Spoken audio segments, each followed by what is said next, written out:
Today I'm going to look at the keel. It has been a couple of weeks since I put on the first primer coat. So today I'm going to see if there's any rust bleeding through that primer coat.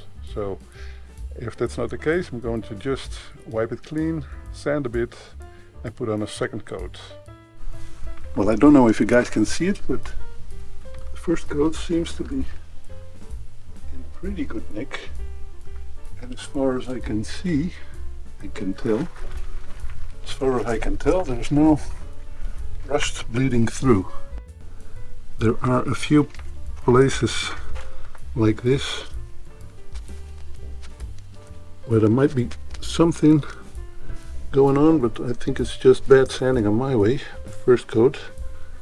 So I might have to address that. And then, yeah, just clean it, give it a light sand, because there are a few pokey bits here and there. And then I'm going to put on the second primer coat, and that's the green one. Same stuff, Sigma Cover 280, very good primer and reasonably priced also. It's mostly used in offshore, I believe, so should be good enough. That's what I'm going to do. Well, I just sanded one side, and of course there are a million low spots, but don't worry about those. I'm going to fill that with some filler later on after the second primer coat.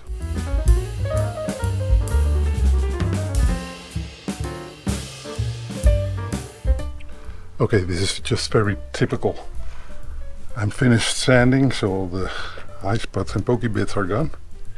And now I have to clean, so I need a vacuum cleaner or a brush to get away all the major dust before cleaning it with the acetone. But of course I forgot the vacuum cleaner and I don't have a brush either, so I'm a bit of a doubt now what to do, because in 1 hour and a half I have to be at the vet with one of our cats. Our cat Miley isn't feeling quite well for a day or 2-3, so yeah, so that I guess that means I'm done for today.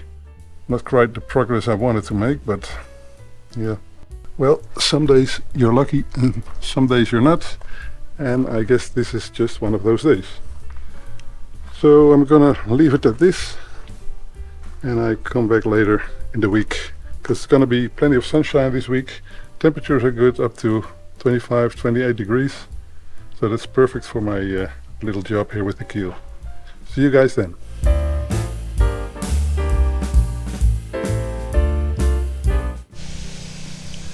So hello guys, yet another day at the boatyard. Last time I forgot my vacuum cleaner, so I'm gonna finish the job today.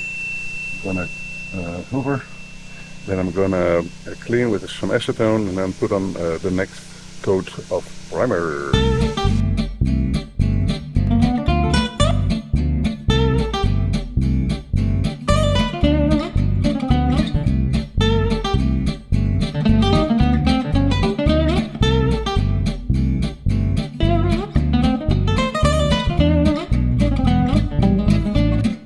Well, and just like that, we got another color on the keel. It's now more like a greenish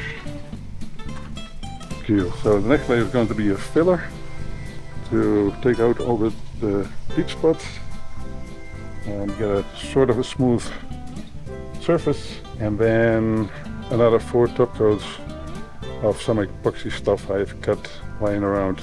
So see you guys then.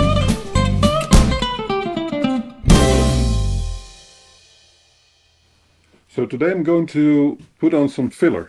There are a lot of parts of the keel that are not flush, so I need to use some epoxy filler. And that's what I'm going to do today.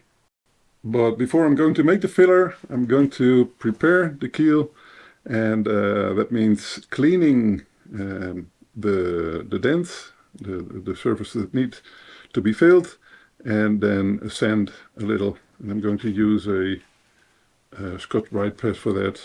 just to add some scratches to the surface to make the epoxy better to bind to the surface. So as a Scotch-Brite pad, today I'm going to use not a real 3M Scotch-Brite pad, but one from my favorite store, the Action in Holland. It's a great store where you can buy real cheap stuff. Not everything is great quality-wise, but I'm going to give these a try, and I'm going to go for the coarse. Although P240 is not really that coarse, I'm going to give it a try. So like I already told you, these are the kind of dents I mentioned. There's going to be a lot of filler in here to just even out the surface.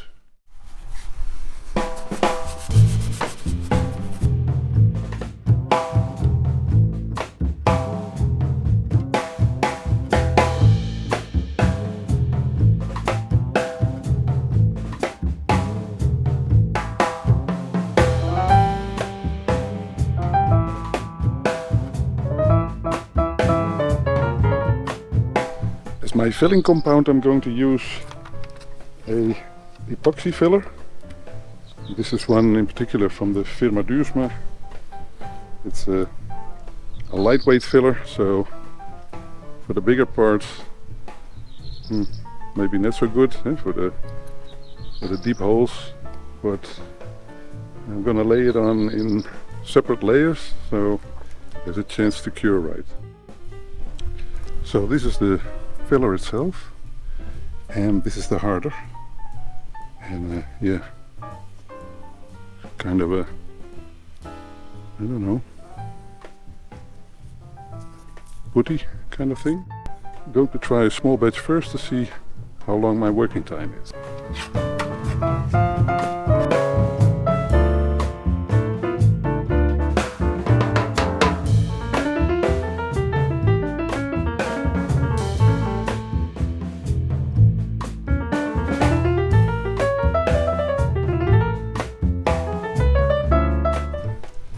Got to put a lot on, so let's put it in layers.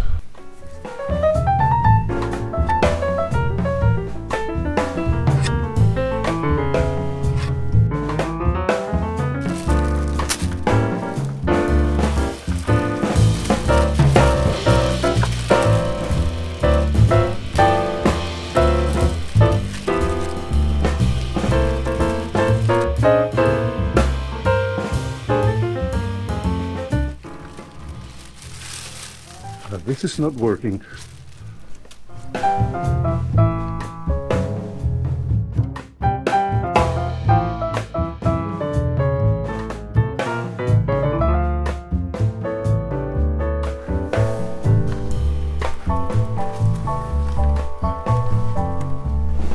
Okay, we're now 15 minutes from where I prepared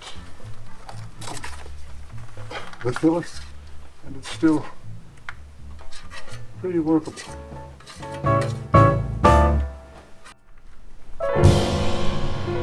we're about 25 minutes now, and it's getting a bit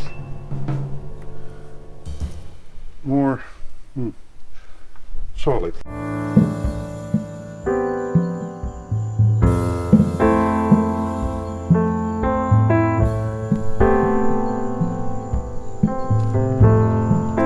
Well, I'm going to call this first test is success,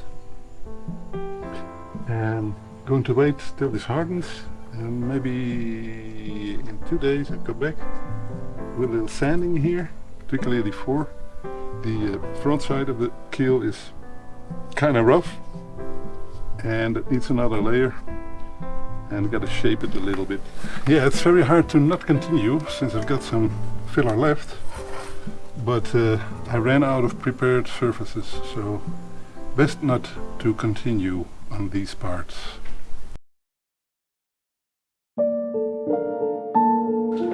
Hi everyone, I'm back at the boat, and since it's too cold to do anything with epoxy outside of the boat, I'm going to take a look at the hatches. All the hatches are old. all the hatches look kind of like this. All the glass is loosey-loosey and it's leaking like crazy. So I've got to detach them and reseal, because they have all been taped up to get some kind of waterproofing. But since it's no longer necessary and I'm in the tent, I can take the glass off now and yeah, rebed them. So I opened it up and I took out all the screws. So this one is loose. I'm not sure whether to check if this also needs to be going, because yeah, eventually it's going to be under a Dodger. So yeah, maybe I'll just leave it for now, because I presume this is reasonably watertight. But I might as well take them all out, because the screws were already gone, and wiggle my multi-tool under it and see if I can get it loose. Ah, what the hell, let's go for it. Oh yeah, first thing I want to do is, because I don't know how thick of a bead I need, is to place the hatch back and see how much play there is when it's in the locking position. So let's head inside. So from a look from the adorable inside, we can see how much play there is here. Well, this is about 4 to 5 mil. And well, that should mean I need a bead of 4 to 5 mil, but when I close the hatch, I also want to have a bit of a tightening action here, so that it presses right into the bead. But yeah, let's give it a go. I'm going to grab my tape measure and measure. So all I could find is a stir stick, so let's see if I can get it to fit. Well, the stir stick idea was not good enough, because I couldn't fit it in there, but now I've got my drilling thing in here, and that should give me a good idea of how thick of a bead I need to get a snug fit over here. Well, like you saw with the small hatch, these bigger hatches have the same issue. This is hanging loose, so this is now taped to the framing here, and when I close the lid, it still has a lot of play into it. So it's kind of the same with all hatches. So well, I know that silicone is not the most preferred thing on a board of a ship. Still, there is some good reason to use silicone. But I think I'm going to use some kind of marine grade silicone.